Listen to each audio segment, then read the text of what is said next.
Fue el filósofo Carlos Marx que dijo que la religión es el opio del pueblo.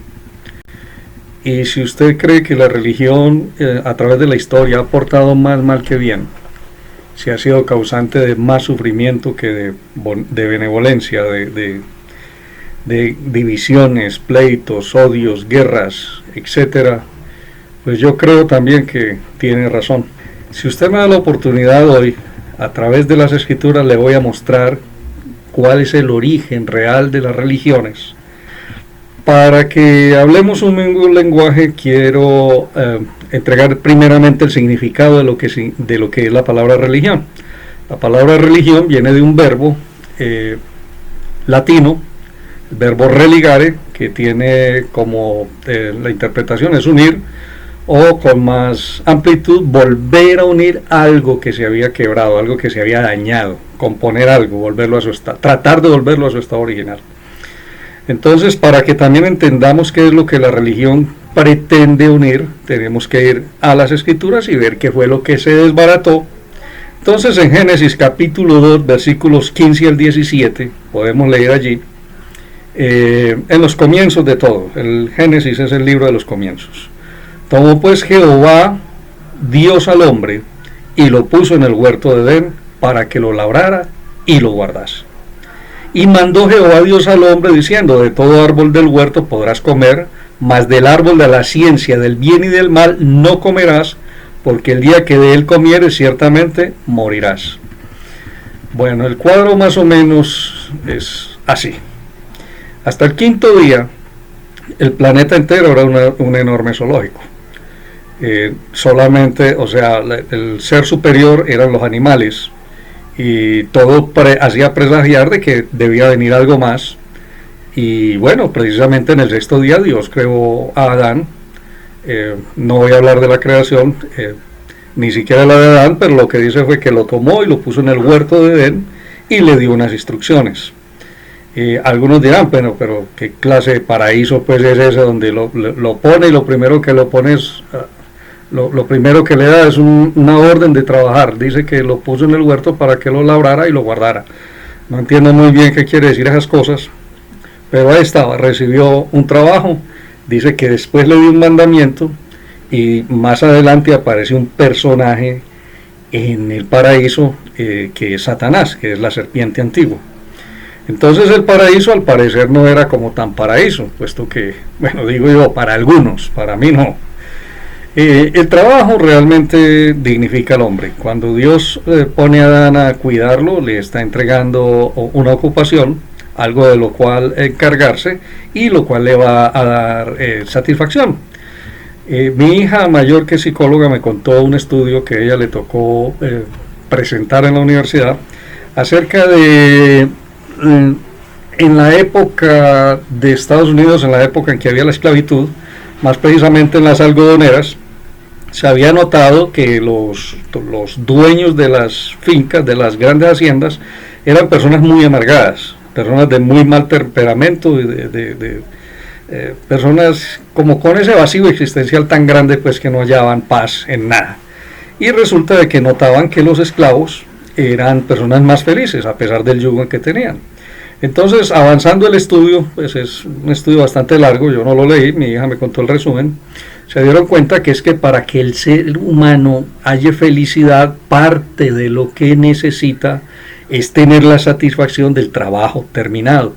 Si colocaban al moreno, al pobre esclavo, a correr 50 pacas de algodón de un sitio a otro, y que era un trabajo bastante duro, entonces él, pues, supongo que con ira lo hacía, o como fuera, con mala actitud, pero igual, cuando terminaba, pues veía el fruto de su trabajo y se sentía satisfecho, mientras que el jefe de él, o su amo, pues nunca hallaba satisfacción porque nunca hacía nada, solamente mandar, y el que solamente manda cada vez se vuelve más tirano, se va volviendo una peor persona. Entonces el trabajo dignifica, y el hombre, el ser humano, está hecho para alcanzar metas también, ¿cierto? Para conquistar cosas, y está bien que las metas nos llenan, pero nos mantienen en ese punto de conquista constante. También le entregó, dice, leyes, cuando le dijo no comerás del fruto, porque el día que lo hagas morirás. Entonces, la gente o las personas suelen rechazar también las restricciones y quieren un mundo muchas veces sin leyes, pero sabemos pues que cuando nos tiran estiércol en la cara, entonces ahí sí queremos leyes, ¿cierto?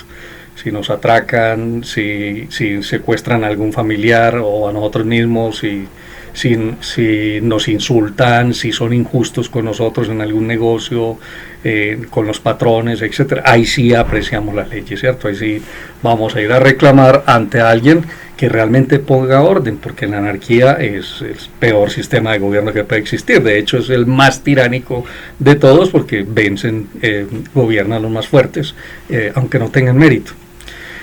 Entonces, obviamente aquí surge pues un conflicto, digamos, filosófico grande, porque que lleva siglos, porque cuál es el punto donde el hombre pueda tener restricciones, pero que no pierda ni la libertad básica ni la felicidad. Y entonces se debate mucho cuáles son los mejores sistemas de gobierno, cuáles son las mejores, cuáles leyes deben ser puestas, quitadas, extendidas, corridas, etcétera, etcétera. Pues hay una frase muy sencilla que yo tengo para esto, y es que el que pone el universo pone las leyes, aunque al lucero le parezca injusto, aunque el enemigo no le guste, Dios es el que pone las leyes, punto. El otro personaje pues que aparece, o la otra situación que hay en el paraíso, es que hay un tentador, ¿cierto? Hay una serpiente que habla y que es mala de por sí, ¿cierto? Es el mismo Satanás, que es llamado la serpiente antigua y que fue el causante de la tentación. Bueno, ¿por qué Dios permite que haya un fruto prohibido y haya un tentador si ese es el paraíso? Bueno, uno de los más grandes dones o regalos que Dios le dio al hombre fue el libre albedrío. Entonces, para que haya libre albedrío, tiene que haber la posibilidad de elegir entre varias opciones, por lo menos que hayan dos.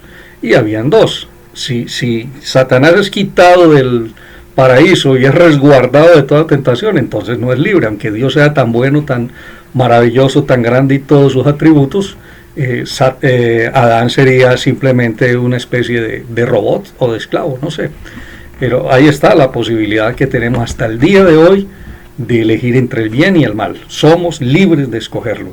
Y según las escrituras, hasta el libro de Apocalipsis, por allá muy adelante, vamos a tener Satanás para mucho rato. Algún día no va a haber, pero por ahora sí.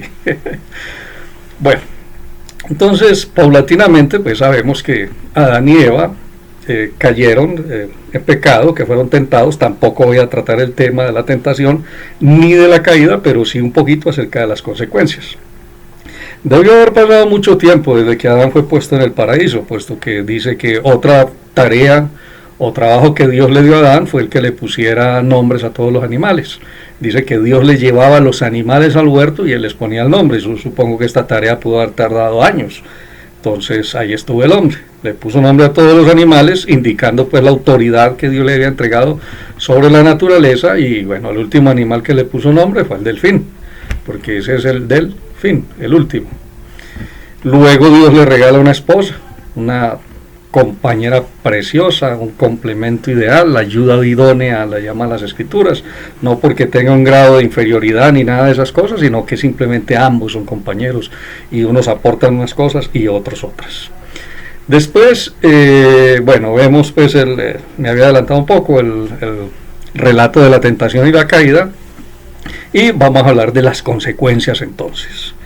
Dice en Génesis capítulo 3, versículo 7, parte A, dice: entonces fueron abiertos los ojos de ambos, en que ellos comieron el fruto que no debían comer, que no es sexo, es un fruto.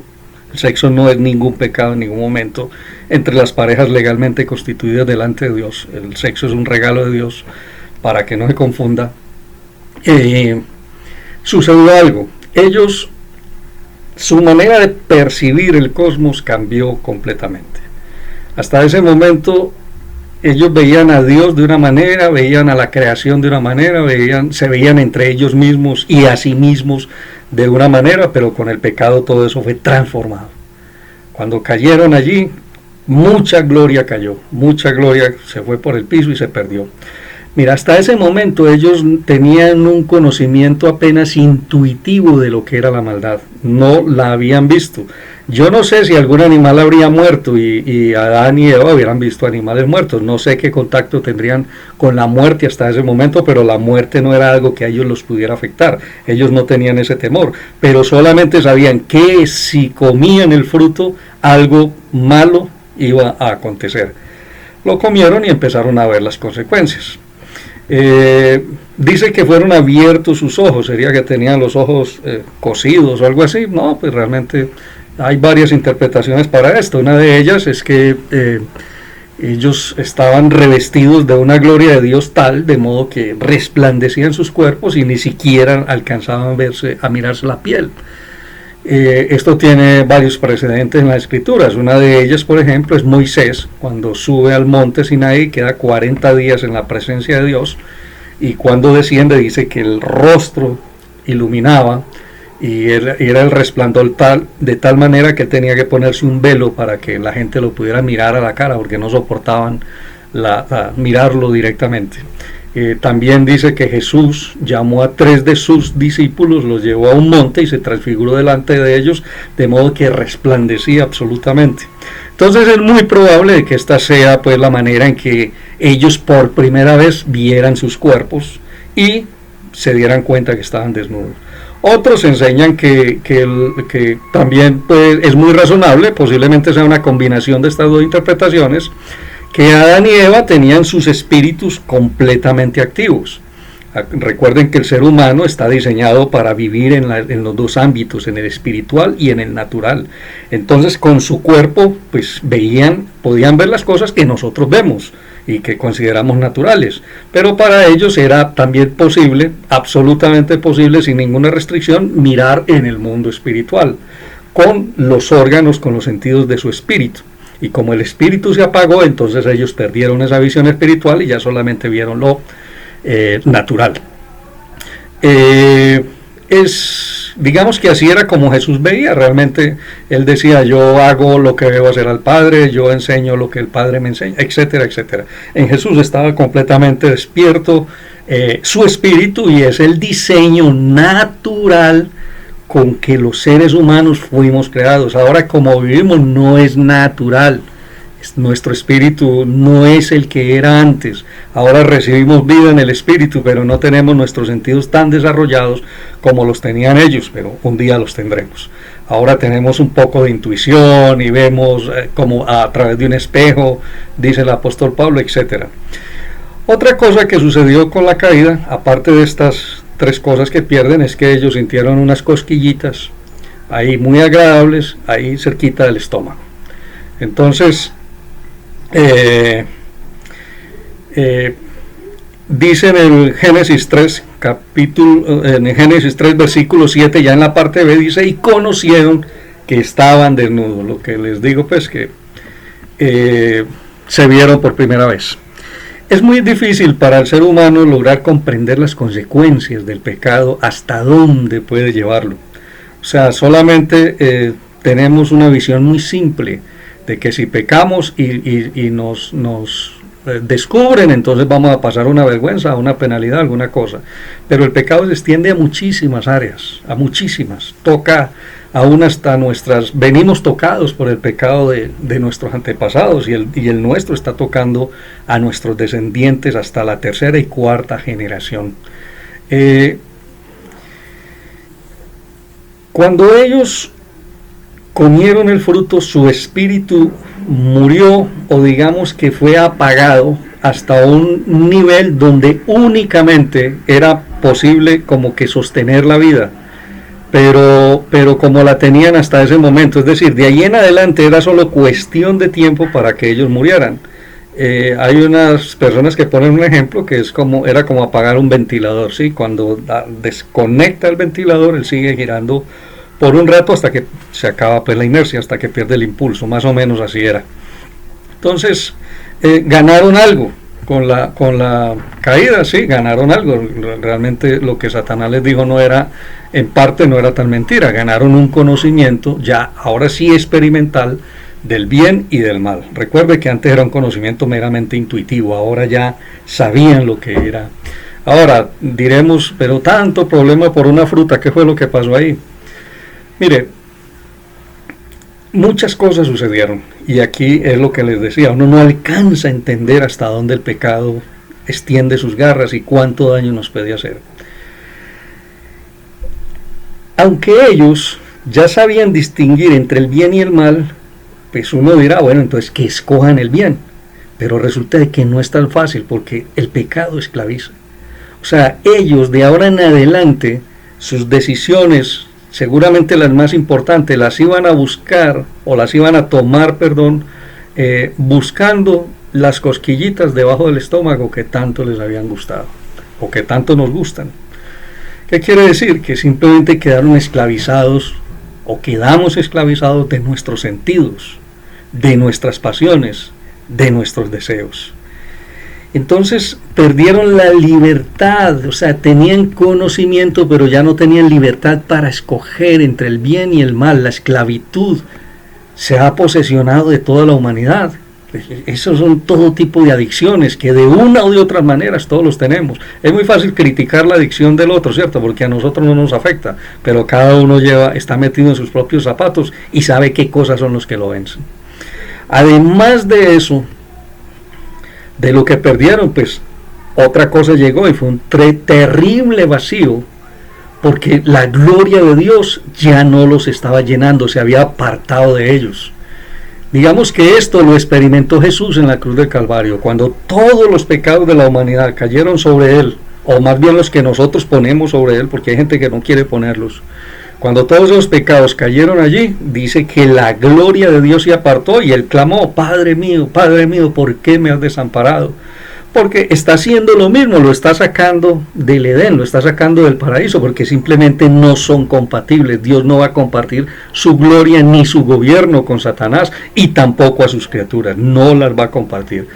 Uno puede elegir o el reino de Dios o el reino de las tinieblas, pero en ambos no puede estar. Cuerpo, alma y espíritu fueron contaminados y cautivados por la serpiente. Otra grave consecuencia del pecado fue que entraron en negocios con la serpiente, quedaron endeudados con Satanás, fueron y tomaron algo que no les correspondía, abrieron la caja de Pandora, esa que es de la mitología, creo que es griega, ¿no? Que la mujer abre la caja y de ahí estaban todos los males del mundo y ya no se podía volver a cerrar. Más o menos eso sí hicieron ellos también. Entonces Satanás ganó esa batalla, era una batalla espiritual. Dios dice esto, Satanás dice esto, ¿a quién le vamos a obedecer? Era así de sencillo. Cuando obedecieron a Satanás, entonces perdieron esa guerra, perdieron esa batalla, y el que gana una batalla tiene derecho al botín. Y dice que Satanás los despojó de sus dones y se los llevó, se los quitó. Ellos perdieron esas riquezas, perdieron esos tesoros. Ahora, la Biblia dice que Jesús, cuando murió, descendió a las profundidades de la tierra y volvió a subir, y dice que cuando subió, aquel mismo ¿quién fue el que subió sino el que descendió? Y cuando ascendió, llevó dones a los hombres, fue que los rescató, ¿cierto?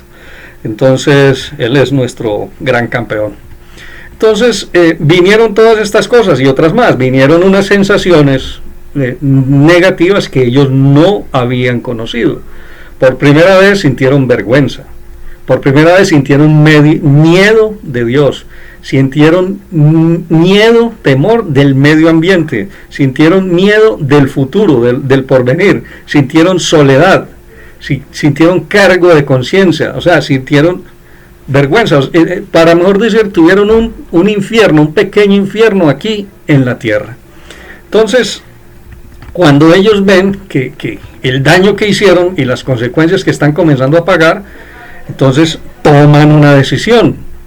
Dicen, vamos a tratar de arreglar esta situación, o sea, vamos a religar, vamos a volver a unir, o sea, que crean una religión, que dicen entonces, versículo 7 del capítulo 3, la parte C del versículo, entonces cosieron hojas de higuera y se hicieron delantales, y ahí está, señoras y señores, la primera religión del mundo acaba de surgir. ¿Quiénes fundaron esa religión? Adán y Eva. Entonces esta es la religión de los santos delantales. ¿Qué motivó a ellos a hacerse los delantales, a tratar de religar con Dios?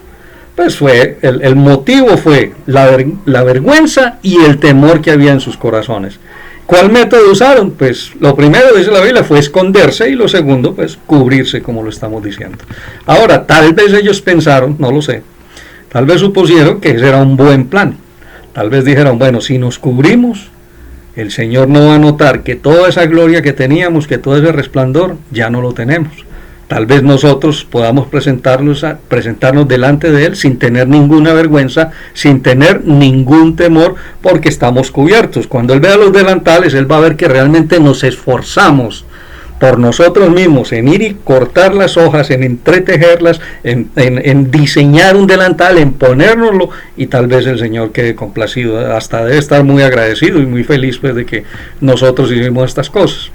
Ahora, esta religión es la religión que está especializada en fabricar delantales que cubren la vergüenza, que lavan la conciencia, que ofrecen una apariencia hermosa de piedad, pero lo que está por dentro no importa. Es decir, en esta religión lo que importa es tapar, lo que importa es lo que se vea por fuera, no lo que se vea por dentro. Los que practican esta religión usan las escrituras, sí, las usan ocasionalmente, pero casi siempre las usan fuera de contexto. Porque vamos a ver que sí hay que cubrirnos, ¿sí? Pero no en ese contexto.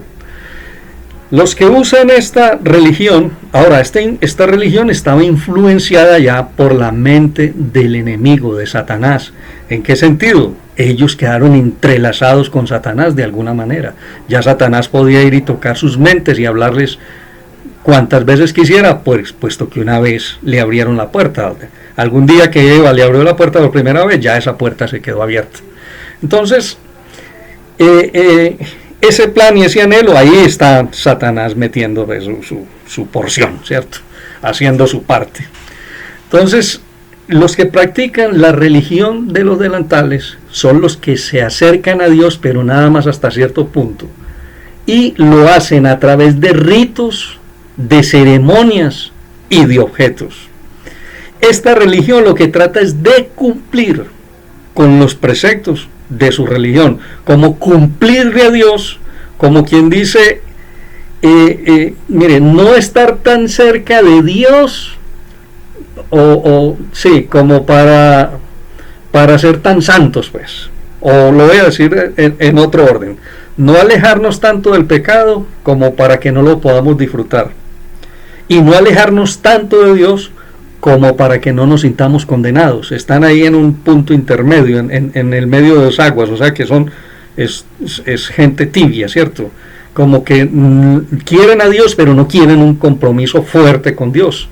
Entonces, debido a eso, son religiones, y no me refiero a la religión que están pensando, sino a muchas religiones por todo el mundo, que usan muchos mediadores, ¿cierto? O sea, no hay una relación directa con el Señor, sino que entonces están, o tienen ángeles, o tienen algunos personajes bíblicos muy reconocidos, suelen tener muchos mediadores, sean personas vivas o personas muertas,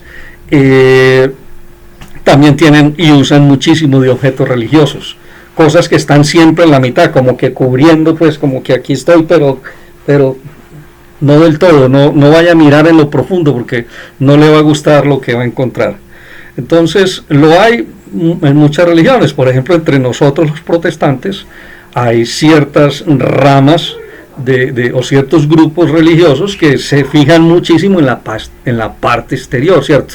O sea, con nuestros cuerpos también honramos a Dios, pero es una exageración en la manera en que predican sobre maquillaje, vestidos, cabellos largos, tacones, sobre todo en las mujeres, el uso de joyas, etcétera, etcétera. Recuerdo una vez yo estaba en el metro de Panamá, iba en el metro de mi hotel a la empresa que me contrató y se subió uno de estos protestantes a predicar, y allá suelen hacerlo mucho, no es prohibido, la gente sube y predica y lo hacen bastante, y yo los apoyo pues diciendo amén y esas cosas y aleluya. Pero este hombre, no sé qué pasaba con él, estaba hablando de que los cristianos no podían tener un teléfono de buena marca, que los zapatos de esta marca, que la ropa de esta marca, y exactamente me estaba describiendo a mí.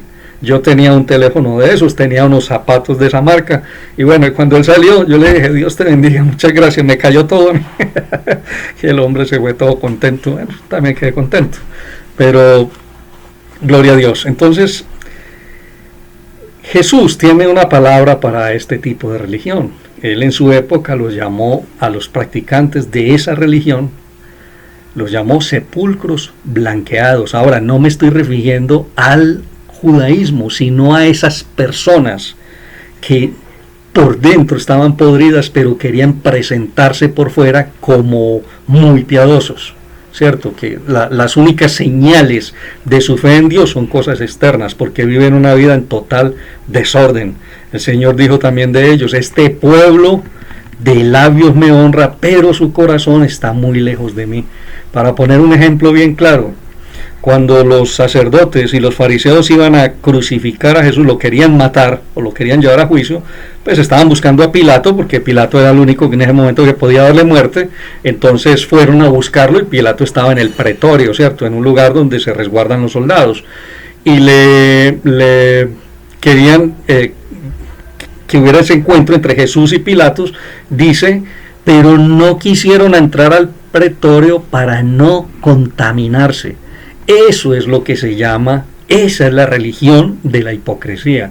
O sea, van a cometer el asesinato más vil y despiadado que se ha cometido en toda la historia de la humanidad, matar al Hijo de Dios, al justo, al santo, pero no quieren entrar a ese lugar para no contaminarse. Eso es religión, eso es estrategia de Satanás para tener a las personas engañadas. Entonces, este tipo de personas o este tipo de religiones, por decirlo así, o más bien, perdón, en esta religión, no importa qué clase de persona usted sea. Usted puede ser un asesino, un sicario, un guerrillero, un secuestrador, un narcotraficante, cualquier cosa. Y hablemos de cosas más suaves. Usted puede ser un estafador, puede ser el que roba el tiempo de trabajo a su jefe, usted puede ser el que hace negocios y se queda con la de vuelta, usted puede ser el que miente, pero eso no importa.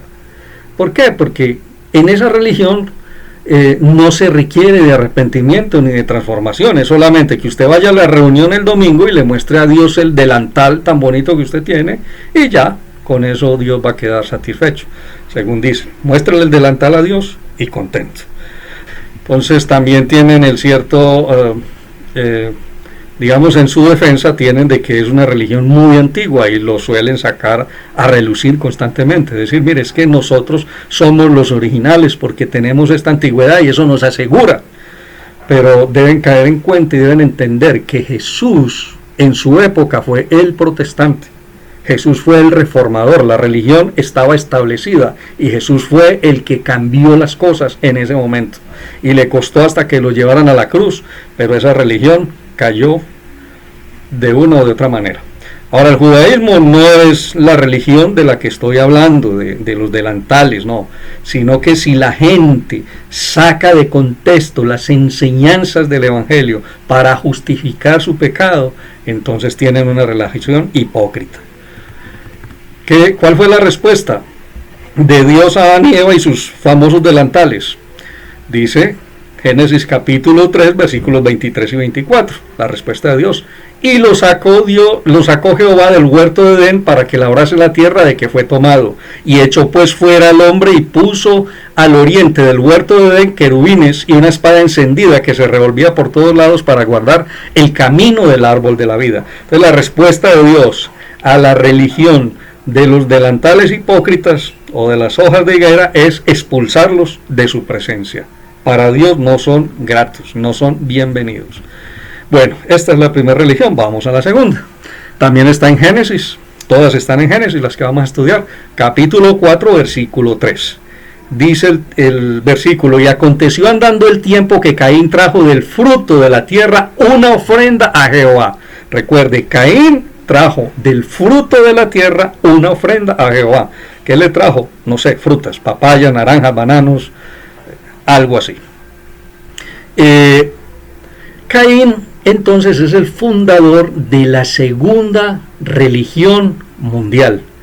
¿De dónde surge esta religión? ¿Qué hace que Caín quiera traer esta ofrenda? Pues una necesidad de aprobación, ¿sí? Él quiere que Dios, quiere volver a ligar, o sea, es una reunión, volver a pegar, él lo intenta a través del sacrificio, ¿cierto?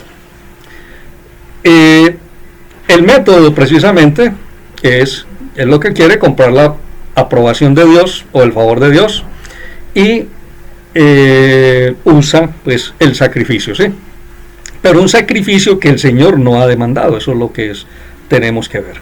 Entonces esta es la religión, podemos llamarla la segunda religión, la religión de las venas abiertas.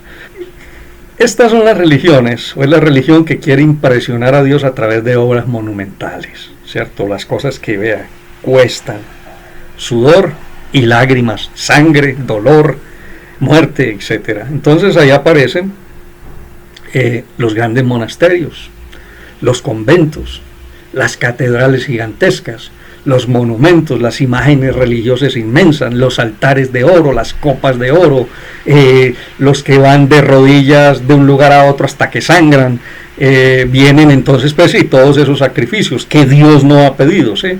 Aparecen los votos de castidad, los votos de silencio, los votos de pobreza, las flagelaciones, las peregrinaciones interminables, los ayunos inmensos, las reuniones de oración de larguísimas horas, etcétera, etcétera. Puro sacrificio, cosas que representan esfuerzo y sufrimiento. ¿Cuál es su intención? Es una especie de extorsión a Dios, es decirle, mire, yo sufro por usted, yo le estoy encomendando esto a usted, entonces lo normal es que usted me retribuya conforme a lo que yo estoy haciendo, a mi dolor, a mi sufrimiento. Entonces ahí es donde aparecen frases, ay mija, esa enfermedad que usted tiene, esa es la cruz que usted tiene que llevar, ofrézcasela al Señor, y bueno, todo ese tipo de cosas así.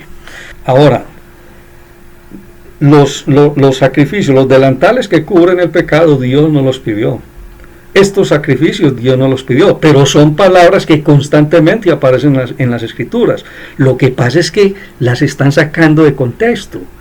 Esta religión de las venas abiertas usa las Escrituras, sí, muchas veces las usa, pero siempre fuera de contexto. Mire, sabemos que el corazón de Caín nunca fue transformado, ¿cierto? Caín tenía un corazón lleno de odio, lleno de envidia, lleno de amargura. Es un asesino brutal. Él no tuvo ningún problema en asesinar a su hermano por pura envidia. La respuesta a esta religión de Caín está en Mateo capítulo 6, versículo 5. Dice el Señor Jesús, cuando oréis, no seáis como los hipócritas, porque ellos les gusta ponerse en pie y orar en las sinagogas, en las esquinas de las calles, para ser vistos por los hombres. En verdad os digo que ya han recibido su recompensa. Y en Lucas 18, 11 y 12 dice, el fariseo puesto en pie oraba consigo mismo de esta manera, Dios, te doy gracias porque no soy como los otros hombres, ladrones, injustos, adúlteros, ni aun como este publicano. Ayuno 2 veces a la semana y doy diezmos de todo lo que tengo. Entonces, de eso se trataba. Resulta de que los flagelantes y los que se azotan y los que hacen todo este tipo de sacrificios, les gusta mucho que los demás hombres los vean. O sea, se presentan como justos delante de los hombres a través de un sufrimiento que Dios no ha demandado. Eso es religión. ¿Cuál fue la respuesta de Dios a Caín?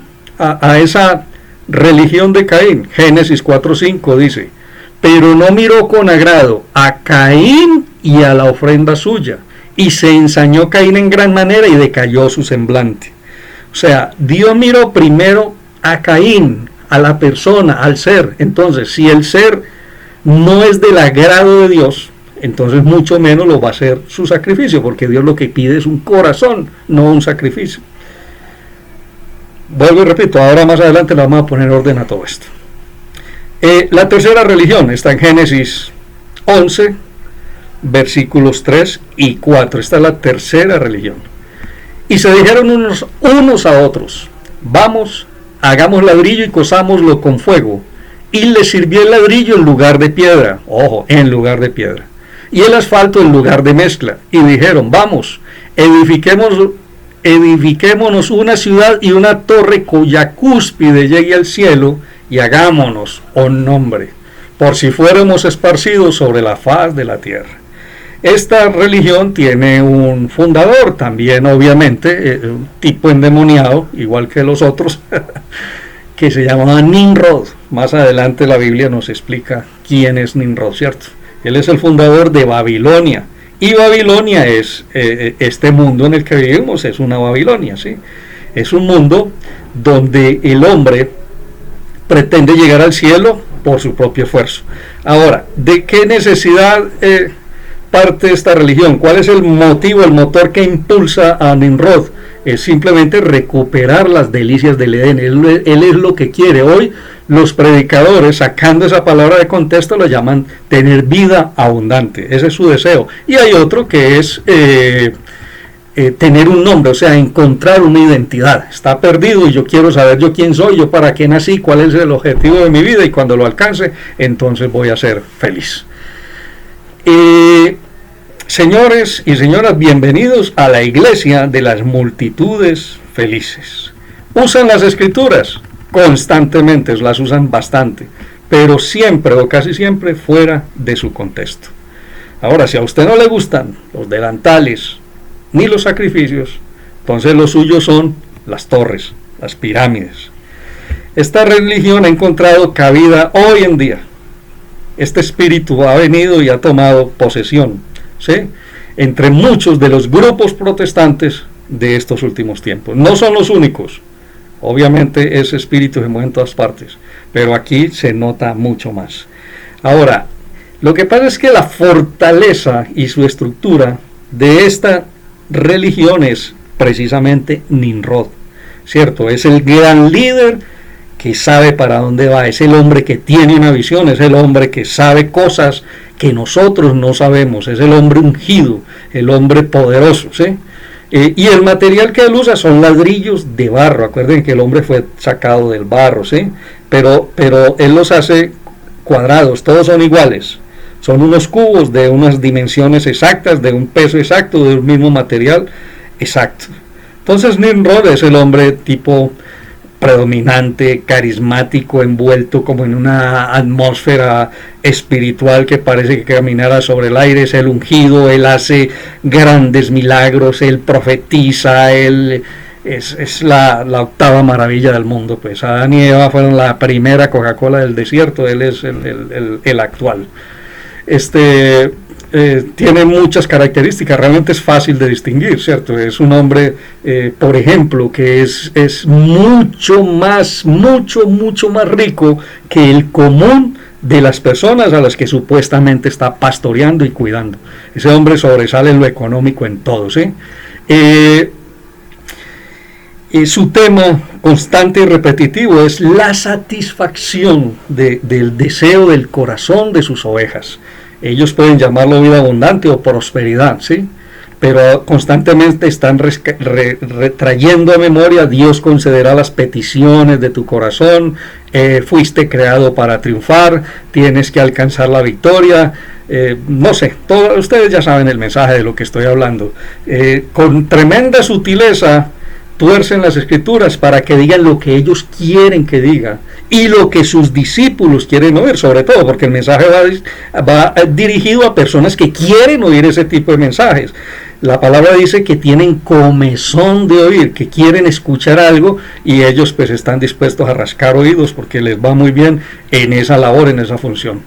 Ellos usan mucha sutileza. Hacen alarde de sus grandes dones, de sus grandes revelaciones, de todos esos milagros que han hecho, porque realmente los hacen.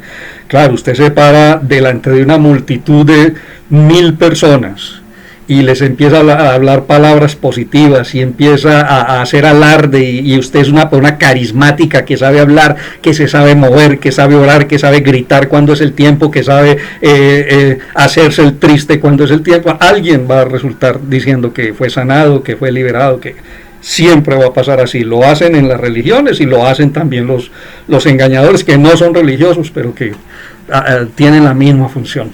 Entonces ese tipo de iglesia, ellos nunca muestran su debilidad, por ejemplo, siempre son ganadores, tienen tantas anécdotas y tantas historias que uno dice, pero ¿cómo hacen en una sola vida para ver tantas cosas? Hombre, yo necesitaría 5 vidas para hacer la mitad de lo que ellos dicen que han hecho y que les ha pasado. Rimbombante, el título también del líder es rimbombante, pues eso es, ya hay unos que ni siquiera son apóstoles, ya hay querubines, ya hay unos que se hacen llamar querubines, porque son los que están más cerca del trono de Dios. Entonces tienen su logotipo en las camisetas de los que sirven, en las cachuchas, en los carros, tienen calcomanías pegados en las Biblias, en las paredes. O sea, ese logo lo persigue a uno por todos lados, porque son iglesias o son religiones, métodos que están diseñados para agradar al alma, ¿sí? Para que reciba sensaciones positivas, palabras de apoyo, ¿sí? Refuerzos que hacen que la persona se sienta muy bien. Ahora, esto es malo, yo no creo que sea malo.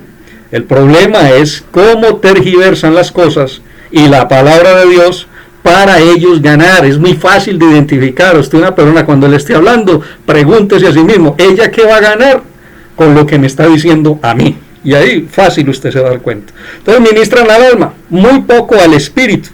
Ojalá predicaran también, como predican al alma, hicieran crecer el espíritu de las personas.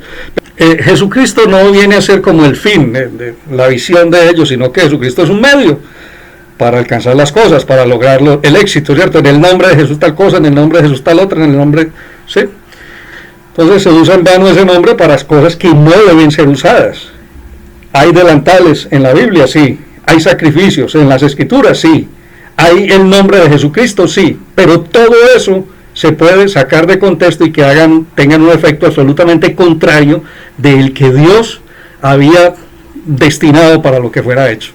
Entonces, si usted quiere hacerse un nombre y si quiere alcanzar el cielo en esta tierra, sus metas, pues ahí está una iglesia de esas, le van a ayudar, lo van a empujar como un cohete. Entonces usted va a tener su mejor vida ahora. El evangelio se trata de sus sueños, de sus deseos. Dios es un ancianito, un abuelito alcahuete que le dice sí a todo lo que los nietecitos le piden, y esa es la concepción que ellos tienen de Dios, ¿cierto?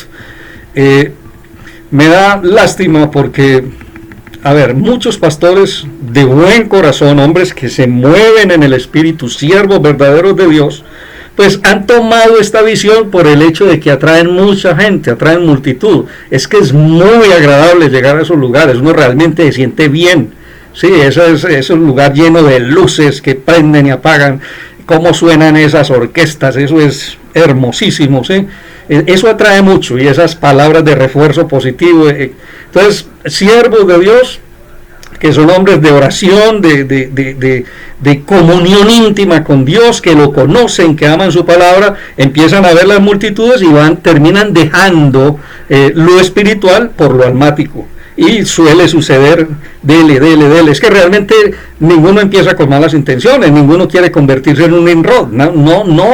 No es el objetivo de ellos. El objetivo era predicar a Cristo, ganar las almas, pastorearlas, llevar un rebaño al reino de los cielos, servirles. Ese era el objetivo inicial, primordial, pero en las riquezas, el poder, el reconocimiento va haciendo mella en sus corazones y los va transformando, y uno ya ve unos verdaderos monstruos ahí parados en esos púlpitos. No digo altares porque no son altares, son púlpitos donde predican. Son un verdadero desastre. Y uno dice, ¿cómo pudieron llegar a ese lugar?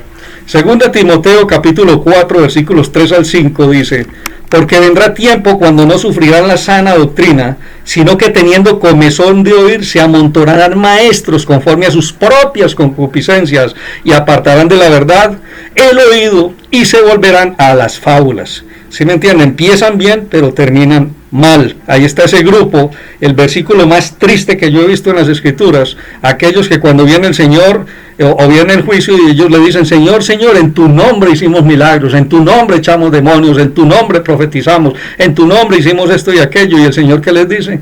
Apártense de mí, yo no los conozco, ustedes no son míos, aunque hablaron en su nombre, predicaron en su nombre, hicieron en su nombre, pero el Señor no los conoce. Génesis 11 del 7 al 8 trae la respuesta.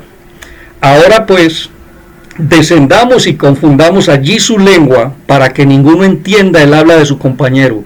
Así los esparció Jehová desde allí sobre la faz de toda la tierra, y dejaron de edificar la ciudad. O sea, viene un juicio de Dios sobre Nimrod y su gente.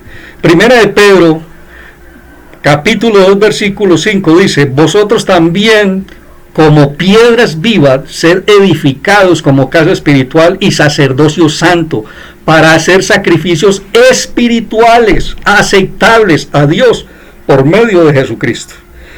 Acuérdese que ellos habían dice que cambiaron la piedra por el ladrillo, y ahora Pedro dice que los creyentes son como piedras vivas. Es que es diferente, porque cuando el edificio es hecho en piedra, entonces la piedra hay que coger cada una y irla tallando, puliendo, quitándole, y hasta que encaje en el lugar que le corresponde. Pero los otros hacen así al bulto, ¿cierto? Entonces tiene una religión, siente bonito, se siente cómodo, pero no tiene una relación poderosa, íntima, personal con el Señor, con su Dios. Ahora, todas estas personas que hicieron estas religiones lo hicieron con buen corazón. O sea, en el momento en que ellos quisieron acercarse a Dios, su motivación era buena. Puede que sea egoísta, pero al menos querían volver a Dios, al menos querían restaurar el paraíso y la comunión con Dios en sus vidas. Se equivocaron sacando toda la enseñanza de Dios de contexto, torciéndola y volviendo lo que era de Dios, volviéndolo diabólico, satánico. Mire, Latinoamérica es el mejor ejemplo de lo perverso que son las religiones. Póngase usted a ver cómo vive estas naciones, ¿sí? Si la corrupción se mueve absolutamente a todo nivel, desde la cabeza hasta el más bajo de los estratos sociales, en toda parte hay corrupción, en toda parte gobierna el pecado a toda escala, ¿sí? ¿Qué han tenido? Religión toda la vida. Les han enseñado a usar el delantal. El que peca y reza, empata. Entonces usted no necesita arrepentimiento, ¿sí? Usted no necesita un cambio ni necesita una relación con Dios. Venga, muestre su delantal cada 8 días, haga su sacrificio y siga siendo el que es. Entonces no hay comunión con Dios. Obviamente no hay salvación. La religión es el opio del pueblo, lo dijo Carlos Marx, ¿sí? Pero también es la más inteligente y efectiva estrategia de Satanás para retener las almas y enviarlas al infierno. Hacer una cosa parecida, ¿sí?, a lo que Dios enseñó, pero tergiversándola de tal manera que no sea útil para nada, solamente para Él. Jesús dijo: las rameras y los ladrones van delante de ustedes en el reino de los cielos. Ahora vamos a la cuarta religión. ¿Cuál es? Es la religión verdadera, ¿sí? Empieza en Génesis también, como igual las otras. Génesis capítulo 17, versículo 10. Dice: este es mi pacto que guardaréis entre mí y vosotros y tu descendencia después de ti. Será circuncidado todo varón de entre vosotros. Señores, acaba de nacer la cuarta religión del mundo. Todavía no tiene nombre, más adelante la van a bautizar como judaísmo, ¿sí? Todavía es apenas un pacto entre Dios y Abraham.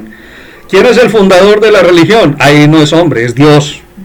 Dios llama a Abraham, después llama a Moisés, les entrega pactos, mandamientos, leyes, profecías, salmos, etcétera, etcétera. Y todo eso viene de la mano de Dios. Él lo entrega y ellos comienzan a realizar los ritos y a obedecer hasta donde pueden los mandamientos de la ley. Pero el camino es correcto. Si el hombre pudiera andar por ese camino rectamente, el hombre sería salvo sin necesidad de Jesucristo.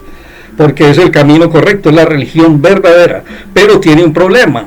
Primero que todo, que nadie la puede cumplir, y segundo, que su propósito no era la salvación de las almas, no era ni siquiera la transformación de las vidas de las personas. Ese no era su propósito. El propósito lo enseña el apóstol Pablo más adelante en Gálatas capítulo 3 versículo 23. Mire, esta religión es la verdadera. A esa religión ahí estaba, la practicaba Jesucristo, la predicaba Pedro, Pablo, Juan, Santiago, todos los discípulos, la predicaba hasta la mismísima Virgen María tenía la religión. Ella era también judía y era judía practicante. Ella fue al templo, presentó los sacrificios que la ley de Moisés decía que debía presentar una mujer cuando en su embarazo tuviera un varón y rompiera fuente. Allí lo dice, está en Mateo y lo confirma pues la ley levítica. Cuando la mujer abriere matriz, entonces tiene que presentar esto y esto. Ya eran practicantes, llevaron a Jesús al templo, lo circuncidaron, Jesús predicó en el templo y habló mucho de la ley de Moisés, etcétera, etcétera, etcétera. En Gálatas 3, versículo 23, parte A, dice el apóstol Pablo: mas la escritura lo encerró todo bajo pecado. Entonces la ley tenía como uno de sus propósitos enseñarnos el carácter santo de Dios. O sea, aquellos quisieron religarse con Dios, pero a su manera. Ahora Dios les dice, bueno, lo han intentado y no han podido, tomen, pues yo les voy a decir cómo es que lo deben hacer, el orden específico y la manera, y tomen, pum, 613 mandamientos. ¿Qué indica eso? Señor, no podemos, aunque queramos, no podemos. Nos humillamos, nos rendimos, estas condiciones son mucho más altas, tus caminos son más altos, tu conocimiento es más alto, no tengo la capacidad, estoy perdido. Satanás sigue teniendo gobierno sobre mi vida. Ahora, en el versículo, ahora el 24, la parte A dice, de manera que la ley ha sido nuestro ayo.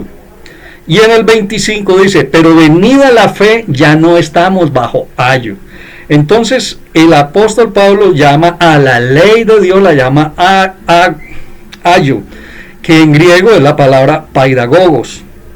Paidagogos era un esclavo, no era libre, era un esclavo que estaba encargado de tomar al niño de la mano, sacarlo de la casa y llevarlo hasta la puerta de la escuela. No entraba con el niño a la escuela, lo dejaba en la puerta. Eso era la ley. La verdadera religión de la que estoy hablando. Ahora Moisés nunca dijo esto es una religión, pero por sus prácticas, por su manera en que había que estar apegado a una letra y a unos mandamientos escritos en piedra, entonces eso lo convierte en religión. Mire, estos son nuestros métodos y si los aplicamos, llegamos. Pero sabemos pues que nadie llegó, nadie los cumplió, solamente Jesús. Pero venida la fe, ya no estamos bajo ayo. Digamos que una de las trampas más astutas del enemigo, y sucede mucho con los Nimrod modernos, es atarnos a la ley antigua, a la que ya terminó cuando llegamos a Cristo. Todo el mundo está bajo la ley no ha terminado. La humanidad entera será juzgada por la ley de Moisés. La ley no, ni una jota ni una tilde pasarán, siempre permanecerán. Pero cuando llegamos a la fe, entonces ya no estamos bajo la ley. Quien no llegue a la fe, quien no llegue al conocimiento de Jesucristo, a una relación con Él, de su Salvador, entonces sigue bajo la ley. Entonces, la respuesta, ¿cuál es entonces? Si ni aún la religión verdadera puede hacer algo por mí, ¿dónde está la respuesta? ¿A dónde voy? Entonces la respuesta está en Génesis capítulo 3, versículo 21. La respuesta es el Cordero. Y Jehová Dios hizo al hombre y a su mujer túnicas de pieles y los vistió. Entonces es tremendo, porque ¿dónde está la religión ahí? Pues no hay religión, no hay. O sea, Jesucristo no fundó ninguna religión. Hay cierto grupo religioso que se jacta de decir, miren, nosotros somos la más antigua, Jesucristo fundó la religión tal. Muéstreme un versículo donde diga que Jesucristo fundó la religión católica, muéstremelo, y yo borro todos los videos que tengo en YouTube. Muéstrame el video que diga, mire, Jesucristo fundó, aquí dice que él fundó la religión católica, que aquí fundó la religión evangélica, que aquí fundó a los unitarios, a los adventistas, a los testigos de Jehová, póngale el nombre que quiera, los luteranos, los presbiterianos, los wesleyanos. No hay, no está en las escrituras. Él no fundó religión, él lo único que dijo fue, sígueme, sígueme. Hay un versículo en Juan, cuando el Señor resucita y está restaurando a Pedro y le está entregando un ministerio de pastorear al rebaño del Señor, ¿sí? Porque un apóstol también hace de pastor. Entonces dice que cuando el Señor termina pues de ministrarle a Pedro, Juan viene a encontrarse con ellos. Pedro mira a Juan y después mira a Jesús y le dice, Señor, ¿y este qué? Y Jesús le dice, mire, a usted no le importa, sígame. Si yo quiero que él dure aquí por toda la eternidad hasta que yo vuelva, entonces eso es problema mío, usted no haga y no seguirme. ¿De qué se trata? De que hay un fundamento que es Cristo. El apóstol Pablo enseña, mire, la piedra angular, la piedra base donde se cimenta la construcción es Cristo. Y es llamado piedra angular, que para la mentalidad judía tiene dos funcione. La primera es la angular, la piedra donde se va a asentar el edificio. Es una roca muy sólida, inquebrantable, ¿sí? Y tiene la otra contextura, que es que cuando cierran el arco, es la piedra que queda, es la última piedra que se pone, y cierra el arco y ahí queda sostenida la construcción. Entonces la Biblia dice que Él es el alfa y la omega, el primero y el último. Entonces no hay religión, ahí está el fundamento, pero cada uno construye sobre ese fundamento en base a su comunión con Dios, a lo que le entre, a lo que él cree, a su teología, a su cosmovisión, a su manera en que percibe a Dios y al mundo. Entonces, miremos ahora sí el plan de Dios, a ver, o el orden de las cosas. Dice, repito, permítame, yo subo aquí para leer el versículo, y Jehová Dios, ¿quién? Jehová Dios hizo al hombre y a su mujer túnicas de pieles y los vistió. Mira, aquí está el evangelio predicado en un solo versículo en toda su extensión. Ahora, ¿quién concibe el plan? Lo concibe Dios. ¿Quién ejecuta el plan? Dios. ¿Quién provee el cordero? Dios. ¿Quién sacrifica el cordero? Dios. ¿Quién le quita la piel y lo cose? Dios. ¿Y quién es el que lo pone sobre Adán y Eva? ¿Quién es el que los reviste? Dios. Qué diferente, ¿ah? Ahora vemos que el plan y el desarrollo del plan tiene que ver, todo está en manos de Dios. Pero hay otro personaje muy importante que también actúa en ese proceso de restauración, que es ¿quién? El Cordero, ¿cierto? ¿Qué le corresponde al Cordero? Bueno, como Jesucristo es el Cordero de Dios, el que Juan identificó en 1.29, Juan 1.29, dice que cuando Juan vio venir a Jesús, levantó la voz y dijo, ¡he ahí el Cordero de Dios que quita el pecado del mundo! Entonces, sabemos que Jesús es el Cordero.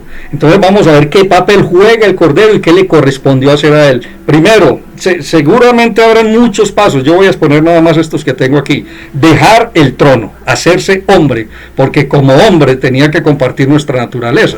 Le tocó vivir en santidad para que fuera un Cordero sin mancha y sin defecto alguno, ¿sí? Tuvo que haber sido objeto de tentación y salir vencedor. Tuvo que sufrir persecución, odio, calumnias, traición, todo eso, ¿sí? Tuvo que padecer sufrimiento durante el proceso de sacrificio. Sabemos que fue escupido, azotado, etcétera, etcétera, humillado, maltratado, corona de espinas, clavos, crucificado. Tuvo que padecer de esa manera. Ahí está el sacrificio. ¿Quién lo hace? El Cordero, ¿sí? Tuvo que ser sacrificio. Tuvo que ser abandonado por el Padre, que tal vez eso le dolió más, supongo, que la tortura física, el abandono del Padre, y descender al infierno, y después allá vencer la muerte y salir victorioso y traer los dones que Satanás le había quitado, de los que había despojado a Adán y Eva. Entonces, ¿quién hace la obra? Mire que aquí está todo el contexto, están los delantales, sí, pero no son delantales de hombre, no es justicia de hombre. Dice que fue que Dios los cubrió con la piel del Cordero, los revistió. Eso se llama revestirlos de justicia, se llama justificación. Y aquí en este solo pasaje aparecen todas esas palabras teológicas que vemos a través de las Escrituras. Ese proceso que ellos viven: redención, justificación, restauración, recibieron amor, recibieron gracia, recibieron bendición, liberación, vida abundante, todas esas cosas, pero dentro del contexto correcto, ¿sí?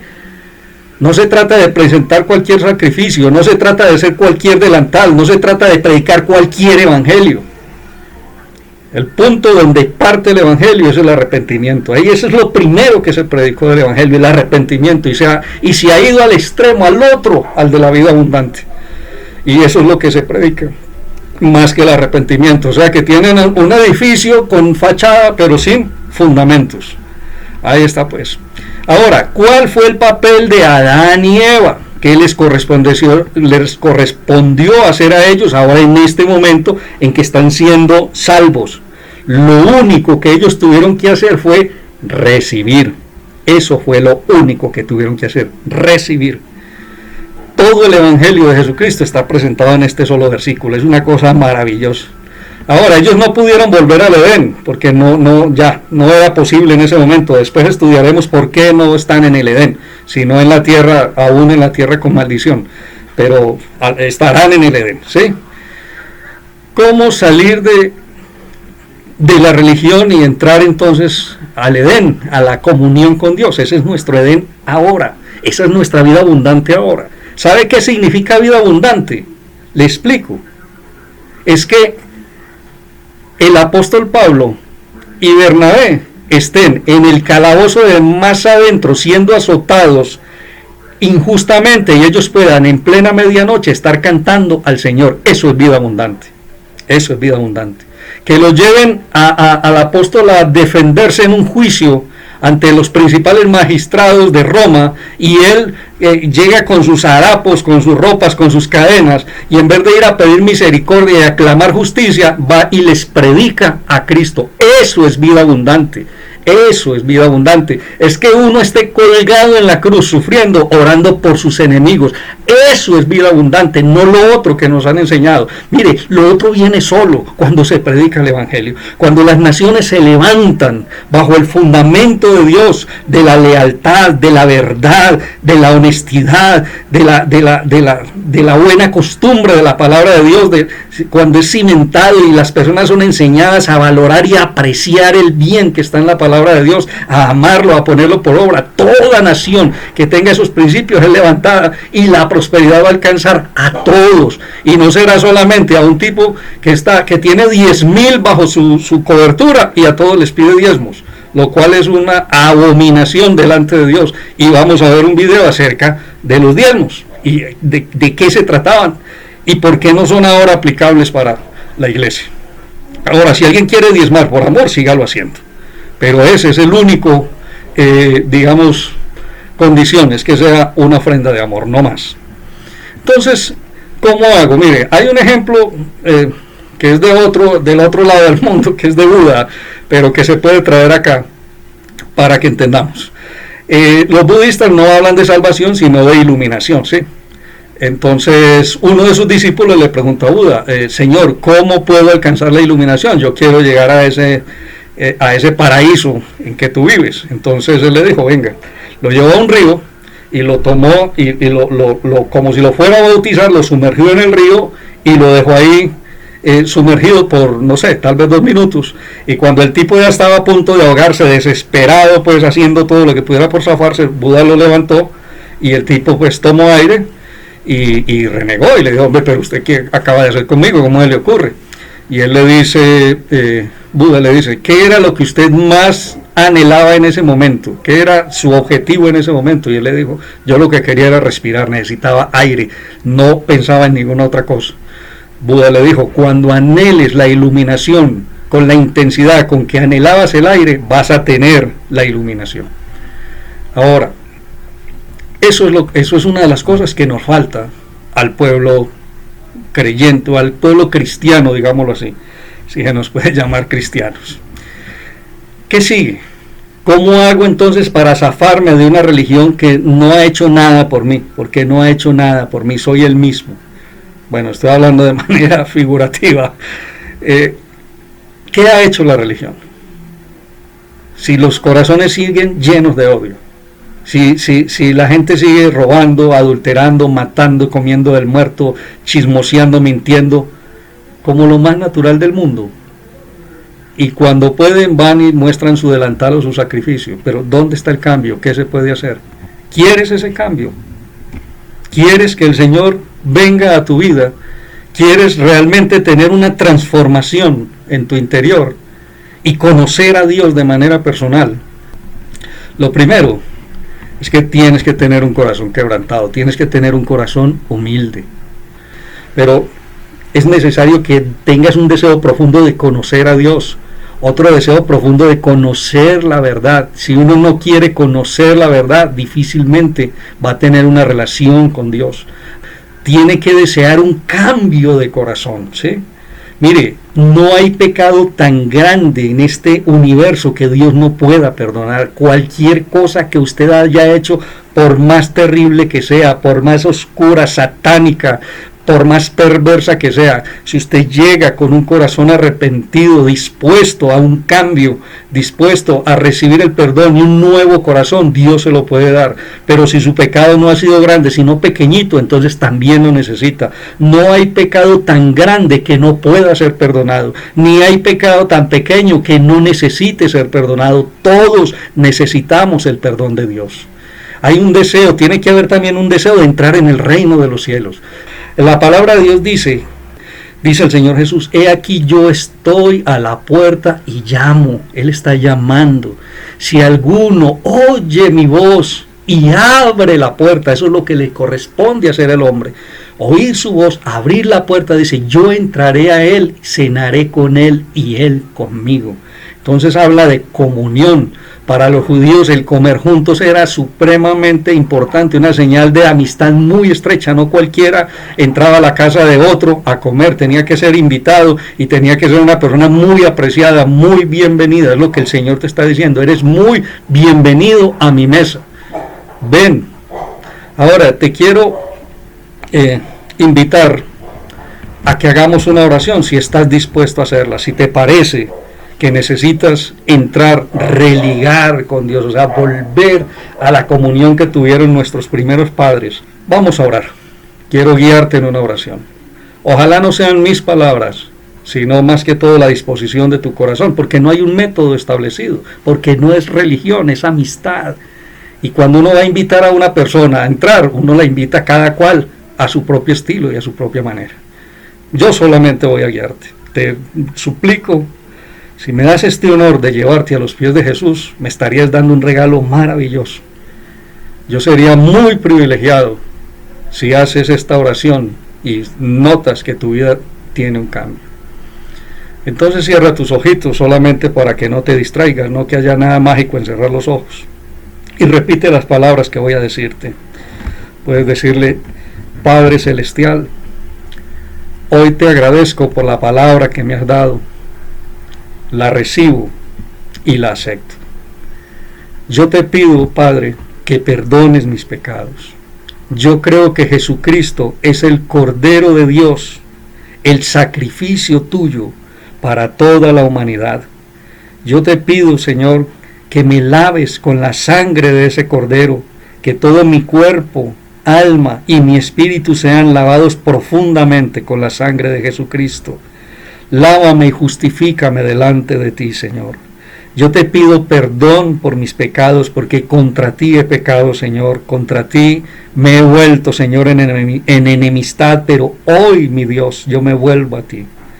Quiero que seas mi Dios.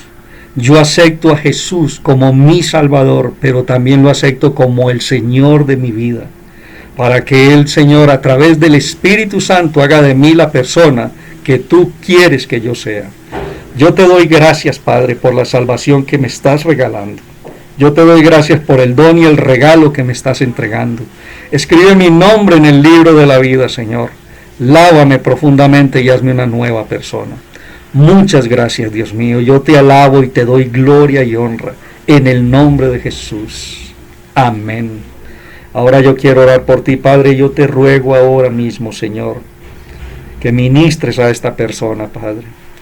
Oh Dios, derrama tu espíritu. Revélale tu salvación, Padre. La pongo en tus brazos, Señor, delante de ti, mi Dios. Gracias por esa compasión, Señor. Gracias por esa misericordia y por esa bondad. Y gracias, Señor, te doy por permitirme, Señor, hacer este video, Dios mío, y que lo reciba, Señor, quien lo necesite. Gracias, Padre. Bueno, mis amigos, qué gusto poder servir de esta manera. Que Dios los bendiga y los guarde. Nos vemos en el próximo video. Gloria al Señor. Amén.